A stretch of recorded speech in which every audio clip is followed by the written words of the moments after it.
Shalom from Israel, dear family and friends, and we're continuing on marking the promises of God in our Bibles, and we've come to Proverbs chapter 20. Proverbs chapter 20, verses 1 through 4, verse 7, verses 11 through 13, verse 15, verse 18, verse 21 and 22, verse 24,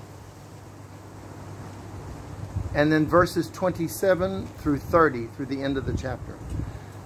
You want to mark those? We're marking our Bibles to be able to find these promises quickly and to be able to share them with others. Wine, it says in verse 1, is a mocker. Strong drink is raging. And that's the understatement of the year. And whosoever is deceived thereby is not wise. And we basically, as believers, we want to get alcohol out of our lives. And I know there's the argument for moderation, but it's not a very good one, okay? And so even tinctures that I take, herbal tinctures, there's a way to put boiling water in them, let them sit for 10 minutes. You know, they're preserved in alcohol. So alcohol is no good. It dries. Put some on your skin sometime. It'll dehydrate your skin. It dehydrates your liver, and it'll make you act stupid. You don't need it. And if you drink beer, you don't need the gluten either. Terrible stuff. Verse 2, the fear of a king is as the roaring of a lion. Whoso provoketh him to anger sinneth against his own soul.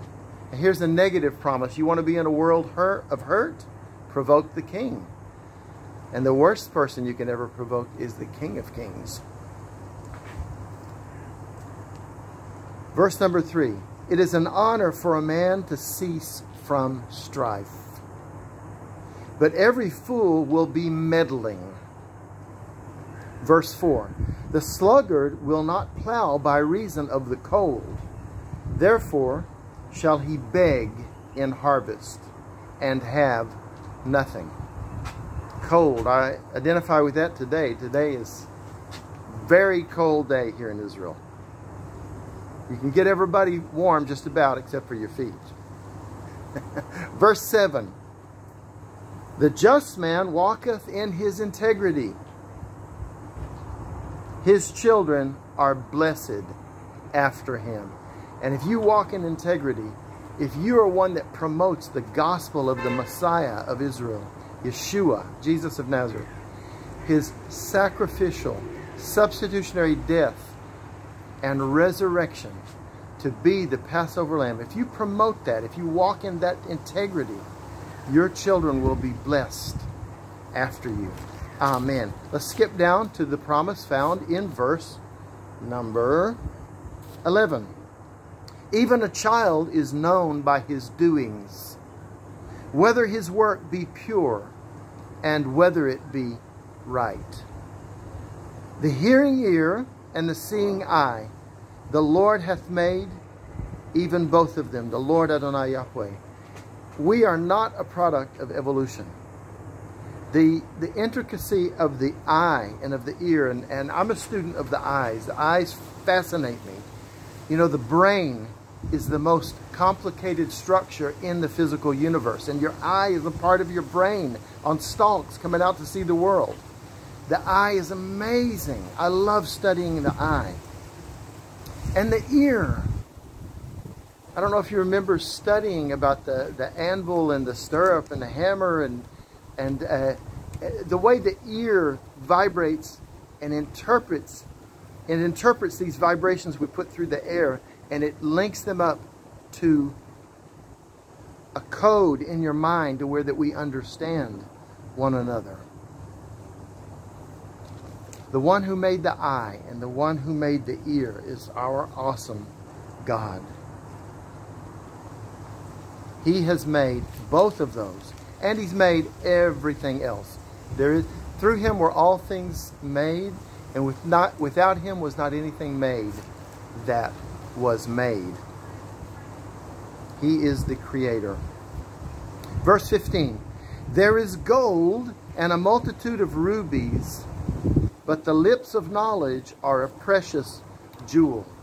Your lips, if you're speaking knowledge, the true knowledge and understanding of the gospel, and of praying for the peace of Jerusalem, for the Messiah to come back and to rule and reign from Jerusalem on the throne of David, and you're sharing that with people, then your mouth, your lips are a precious jewel. Verse 18, every purpose is established by counsel, and with good advice make war. Verse 21, an inheritance may be gotten hastily at the beginning, but the end thereof shall not be blessed. Here another negative promise. How many people have you either known or heard about that won the Lotto or the Toto or the lottery or the smottery or whatever, or maybe they came into a sudden, unexpected, or very large inheritance, and it absolutely ruined their life? Okay, that's what this verse is talking about. We need to manage our affairs, and little is much when God is in it. You may not have a lot in this life, but if you honor him, he will provide your needs, and my God shall supply all of your need according to his riches in glory by the Messiah Yeshua. Amen. Verse 22. Say not thou, I will recompense evil, but wait on the Lord Adonai Yahweh, and he shall save thee. Amen. Verse 24. Man's goings are of the Lord Adonai Yahweh. How can a man then understand his own way? Verse 27, the spirit of a man is the candle of the Lord Yahweh, searching all the inward parts of the belly. Verse 28, mercy and truth preserve the king, and his throne is upholden by mercy.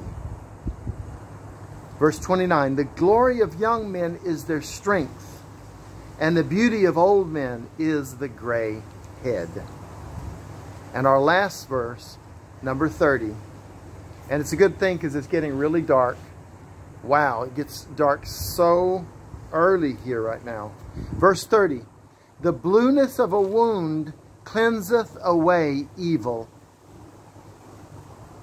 So do stripes the inward parts of the belly. I pray that you learn these promises and that you share these promises.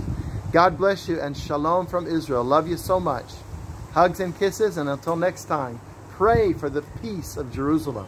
They shall prosper that love thee. Amen and amen.